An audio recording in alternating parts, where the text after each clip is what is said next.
බොහෝ දෙනෙක් අත්විඳින තත්ත්වයක් තමයි ගෙල පෙදෙසේ ඇතිවන වේදනාව. විශේෂයෙන් හිස චලනයේදී ක්‍රමයෙන් වැඩි වෙන බවකුත් පේනවා. ඒ වගේම උර හිස් වලට දැනෙන වේදනාවන්, දෙයත් වලට දැනෙන වේදනාවන්, ඒ වගේම දෙයත් වල හිරිවැටීම් වගේ තත්ත්වයන්.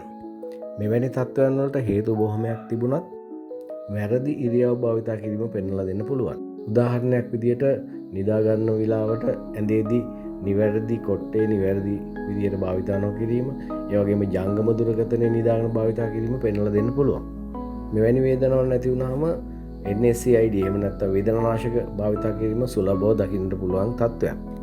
ඒත් ඒවායෙන් తాවකාලිකව සුවයක් ලබා දුන්නත් මෙය නිවැරදි කරලා සුවපත් වීමක් ලබා දෙන්නට හැකියාවක් නැහැ. බෞද්ධ චිකිත්සක ප්‍රතිකාර වලින් මෙම තත්ත්වයන් සුවපත් කළ දෙන්නට හැකියාව තිබෙනවා. ප්‍රතිකාරයේ දවස් කිහිපයක් කරන්නට සිදු වුණත් පළවෙනි දවසේ ඉඳලම සුවපත් වීම ආරම්භ දවස් 3-5ක් වගේ කාලයකදී ඔබට දැනෙන්නට මේ වේදනාවන් සුවපත් කරගන්නට බෞද්ධ චිකිත්සාවට හැකියාව තිබෙනවා. ශ්‍රී ලංකා වෛද්‍ය සභාවේ ලියාපදිංචිය සහ එමගින් නිකුත් කළ හඳුනුම්පත සහිත සුදුසුකම්ලත් බෞද්ධ චිකිත්සකවරයෙකු වෙත යොමුනට කියලා ගෞරවයෙන් ආරාධනා කරනවා.